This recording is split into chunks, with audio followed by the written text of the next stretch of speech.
What's going on, everybody? Welcome back to the Conor Hughes MMA channel. Today, we are going to be going every fight I want to see after UFC Freedom 250, where Justin Gaethje does it, completes the massive upset, and defeats Ilia Topuria by quitting after round 4. First fight I want to see, featherweight division, Steve Garcia versus Dan Ige. Now, you might be thinking, well, Steve Garcia is still going to be ranked, and Dan Ige lost his ranking. I want to give Steve Garcia a bounce-back fight because I think Steve Garcia is a very good fighter with a very good future. I think he just got thrown to the one guy Diego Lopez is phenomenal. He's gone 50 minutes with Alexander Volkanovski and not getting finished.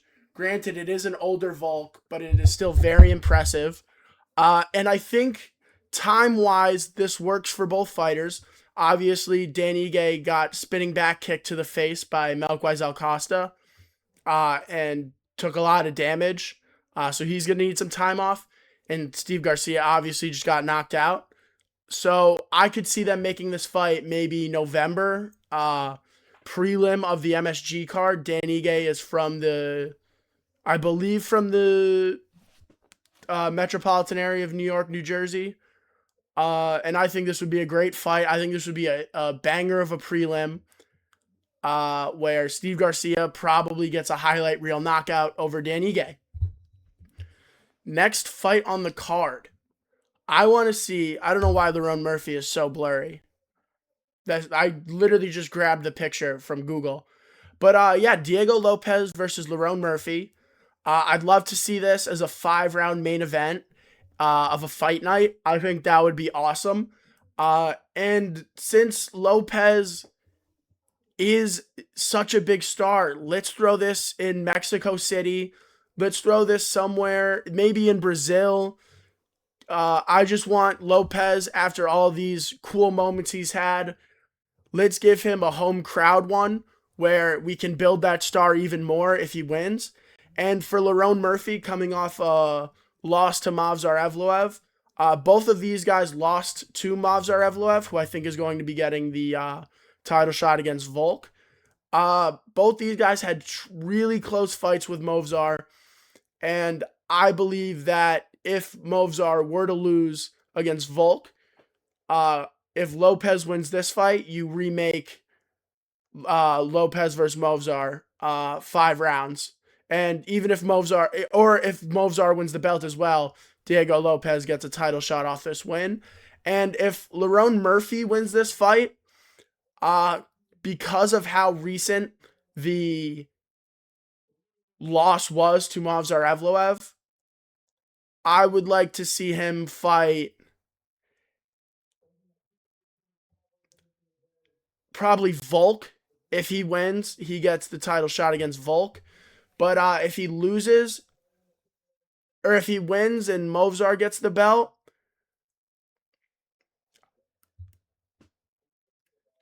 I think you still run that back. But this is the fight I want to see next. I later down the line, if Lerone wins, I'll figure that all out. But I would think Lopez would be a decent favorite in this fight, maybe 2-1. I think this would be a great fight. Like I said, main event of a fight night. Next fight on the card, Kyle Daukaus versus Cam Rouston. Now, Cam Rouston, Australian prospect at middleweight. I think this gives Rouston a nice jump up. And I don't think Kyle Daukaus took the damage where he's going to need to be out for 6 months. Maybe you make this fight in 4 months, maybe 3 months. And if you can't make this fight for any reason, like if he's going to be out for too long, maybe I just want to give Cam Rouston a fight because I think Cam Rouston's a very interesting prospect. He did lose to Torres Finney, which hasn't aged great, but I really want to see Cam Rouston get a shot up in the rankings because he's not that Kyle Daukaus is in the rankings, but a jump up in the unranked section. And Cam Rowston had a fight, I believe, in the Perth card. So I believe you can make this fight in 3 months, give them both a good training camp. Maybe this is a prelim of a pay-per-view or co-main event, main event of an Apex card. But I think this is an interesting fight. And I think Dawkins would be the favorite here because of the Torres Finney fight. But Rouston's good. Rouston's an interesting prospect. I really want to see this fight. Next fight on the card, Bo Nickel versus Roman Dolidze. I believe at this point, Bo Nickel deserves a shot in the rankings. He did lose to Rainer de Ritter, but Rainer de Ritter did go on to beat Robert Whittaker. He also has a win over Kevin Holland. So Rainer de Ritter, he's also a former two division champion, one championship. But Rainer de Ritter is clearly a good fighter who is very skilled and deserves to be ranked in the middleweight division. And that's Bo Nickel's only loss. Roman Dolidze is coming off some terrible performances, and I believe it's Roman Dolidze's time to be taken out of the rankings, and I believe the guy to do that is Bo Nickel. I think this would be a great fight for the MSG card. They love putting Bo Nickel on these big cards. Maybe main card opener, Bo Nickel versus Roman Dolidze. I could see this being a fun fight. My original thought was Bo Nickel versus Michael Venom Page because I fucking hate Michael Venom Page. I believe he's one of the most boring fighters. And I just want to see him get held down and smushed. And I think it'd be so funny if Bo Nickel knocked him out. But I don't think MVP is going to take that fight because he's been bouncing around weights. So I ended up going with Roman Dolidze. Next fight on the card, Michael Chandler versus. Now you might be thinking it's blank because I want him to retire. I believe that his opponent deserves a special introduction. Anshul Jabli, you've got to come back and beat somebody. I am the worst fighter in the lightweight division. Michael Chandler versus Anshul Jabli. Banger. Voices in the air. This is WrestleMania 27 main event, Rock versus Cena, once in a lifetime. Am I crazy to say Anshul Jabli would be the favorite? Maybe I am, but Chandler has looked so bad.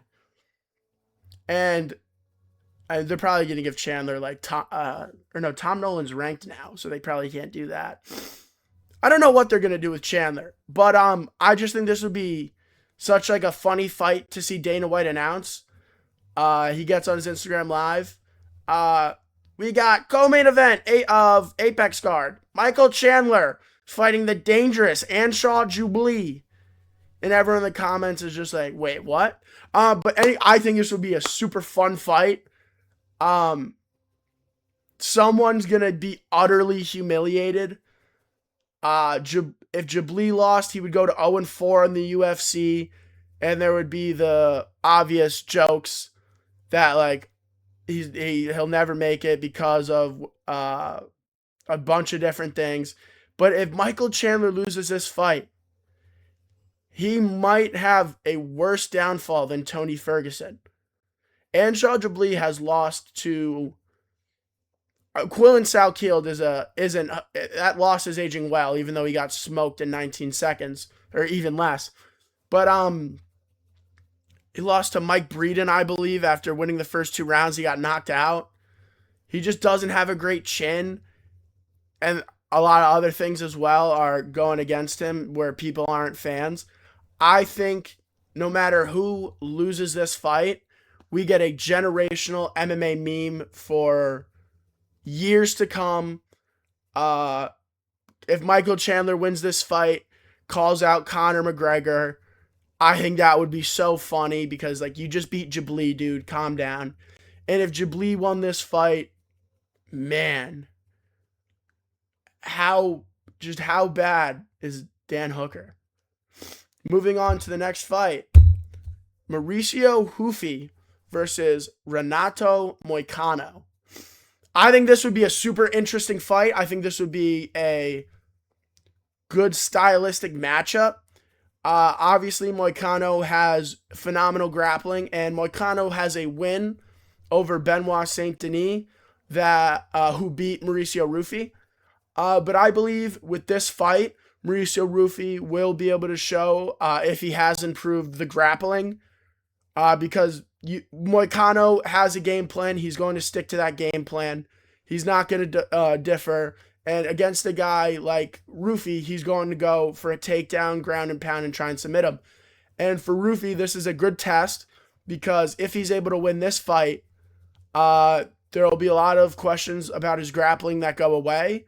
And then you can set him up for a potential title eliminator or a fight where he can just raise his star power, maybe like fighting Dan Hooker. I think that would be a huge fight after this one. But if Moicano wins this fight, it's kind of like when Aldo beat Moicano in Brazil, like the passing of the torch gets stopped. But I think this is a very interesting fight. I could see this co-main event of a fight night in South America, or maybe the co-main event if they do Diego Lopez versus Lerone Murphy. I just think this is a very good fight, very interesting fight. Moving on next. Derek. Well, we're calling this the final blob off. Derek Lewis versus Tai Tuivasa. It was just an earthquake. I don't know why that was shaking. I think this would be hilarious. I don't even need this on a card.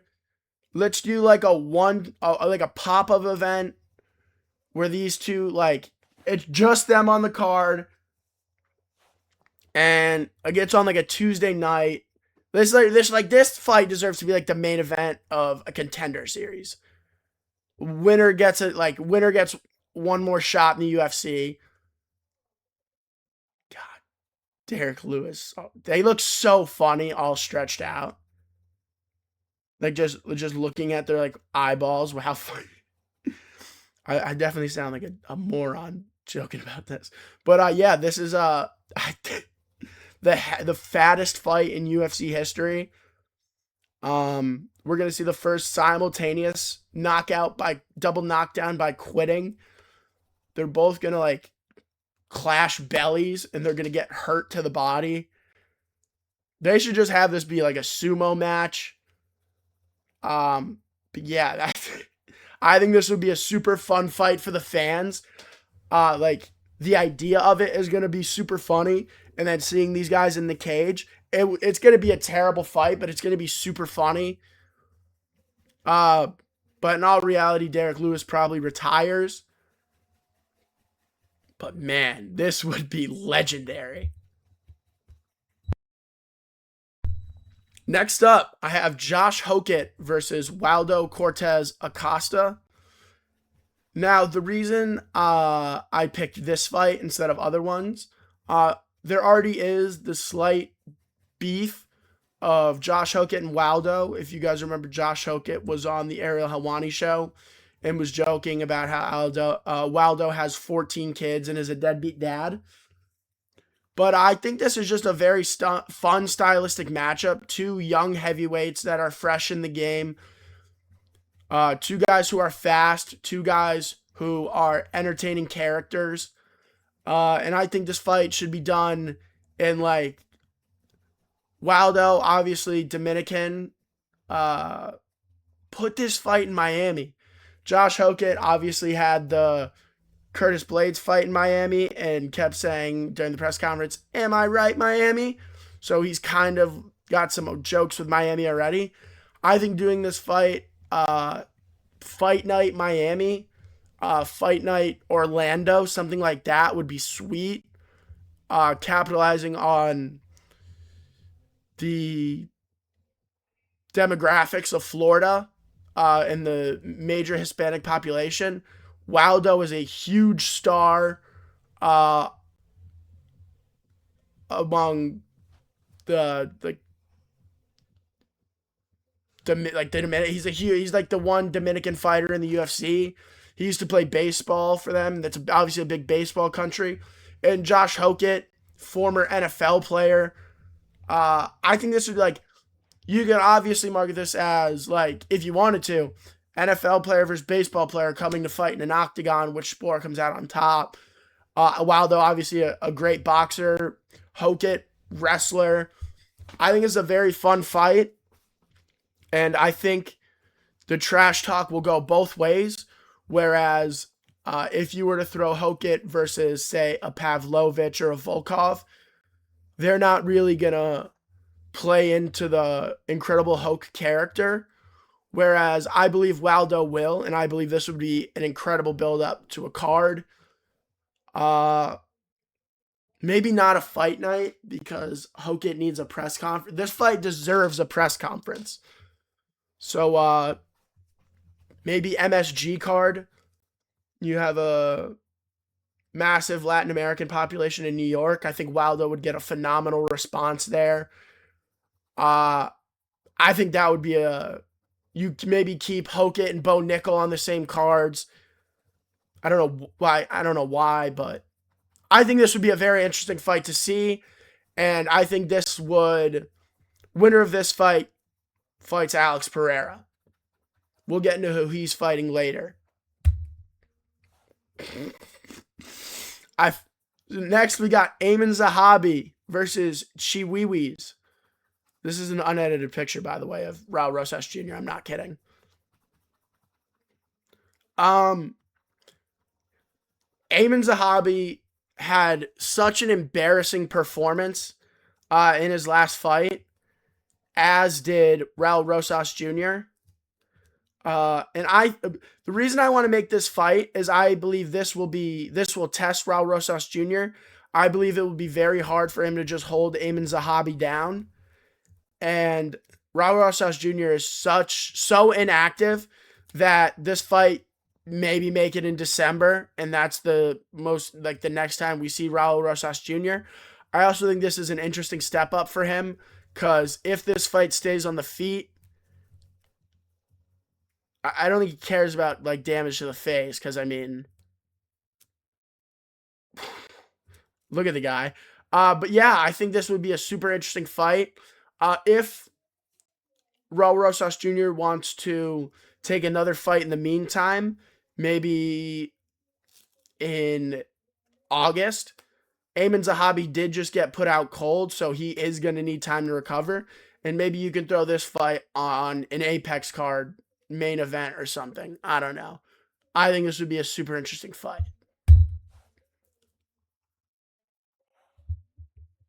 Well, looks like I forgot my O'Malley slide. So, whoops.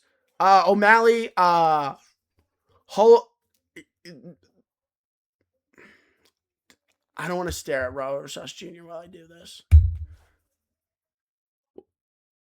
All right, well, this is the Pereira fight, but real quick, touching on Sean O'Malley, do Sean O'Malley versus Petr Yan 2 first, please, because if you do the trilogy between Yan and Merab gets the belt back, there's zero interest in the O'Malley title shot.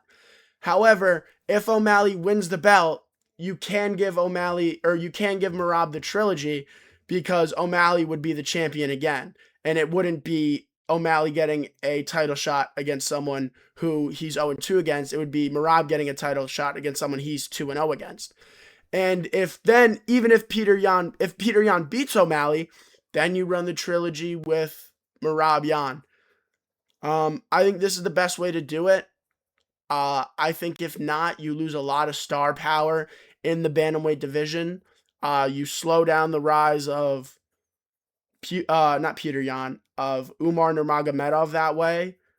Because he's apparently, I think he's going to be fighting Song Yadong as the replacement. Or Song Yadong is going to be the replacement for David Martinez and fight Umar. The problem is if you give if you make Merab Yan 3 and Merab wins, you probably have to run Yan Umar 2 before Merab O'Malley 3 because there will be little interest in O'Malley's trilogy fight against Merab. Now, obviously, for Pereira's next fight, I believe this is the fight to make. I believe this would be the reward for Alexander Volkov. Like, this would be the UFC making it right by him after the Gane robbery. This is a huge fight for Alexander Volkov, who's coming off a win against Waldo. That's why I didn't want to do Hokit versus... Well, that's not the only reason I didn't. I wanted there to be trash talk and build up. But for this fight, there's a reason I made Volkov bigger. This will be the first time we see Alex Pereira as the smaller guy. But I think this fight is more not easier, because obviously the Gane fight wasn't easy. But this fight is more doable for Alex Pereira than the Cyril Gane. Because even though Pereira was the guy with lighter man skill, he was the slower fighter. Cyril Gane is incredibly fast for a heavyweight. He's in and out. He's switching stances. He's flinging kicks up. He's doing everything he needs to do at light speed for a heavyweight. Volkov is not the fastest. Alex Pereira does have a chance to win this fight. And I believe this would be a really cool fight for the undercard of Pereira, or of Gane versus Aspinall, excuse me. Next fight, I believe Ilya should fight the winner of Paddy Pimblett versus Benoit Saint Denis. I believe Pimblett versus Saint Denis is going to be an absolute war, where whoever wins is going to need a little bit of time to recover. And Ilya just got fucked up. That's not what he looks like anymore. I should have edited that. I should have changed his face. He looks more like this now. He looks more like Benoit. But yeah, I think if Paddy wins this fight, obviously Paddy likes to balloon up after his fights and get super fat. You could maybe make this fight December pay-per-view, co-main, maybe behind like a Kayla Harrison Nunes, because I don't know when Nunes or Kayla Harrison's coming back, but I believe this would be a sick fight to see. No matter which way it goes, I believe the build-up for Paddy versus Ilya would be phenomenal. I think Ilya takes Paddy's head off. I think Paddy's chin is just too high in the air. But we just saw what Gaethje did to Topuria, and he couldn't do that to Paddy. So it's super interesting. And the Benoit versus Ilya fight, I think, is a just incredible stylistic matchup. Won't be as big of a build-up, but Benoit Saint Denis, I think that would be a much closer fight. I believe, even though Benoit got knocked out by Poirier, I think this new Benoit we're seeing post-Moicano fight really looks like maybe a future champion, to be totally honest. I think I think he could be a future champion, and I think he might have a really nice stylistic advantage against Topuria, excuse me. Whereas I don't know if Paddy does.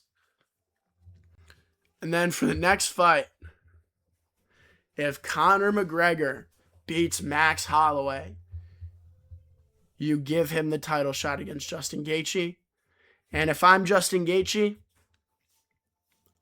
I'm not fighting Arman Tsarukyan. You're going to have to pay me $10 million. If I'm Gaethje, I'm going to need a huge boost in pay. But if McGregor loses, I think Gaethje should retire on top. I think that would be... I don't think there would ever be a better way to cap off a career than beating Ilya at the White House and then retiring. Except for beating Ilya at the White House getting the McGregor fight, knocking McGregor out, and then retiring. But if that fight can't be made, thank you for everything, Justin Gaethje. Hell of a career.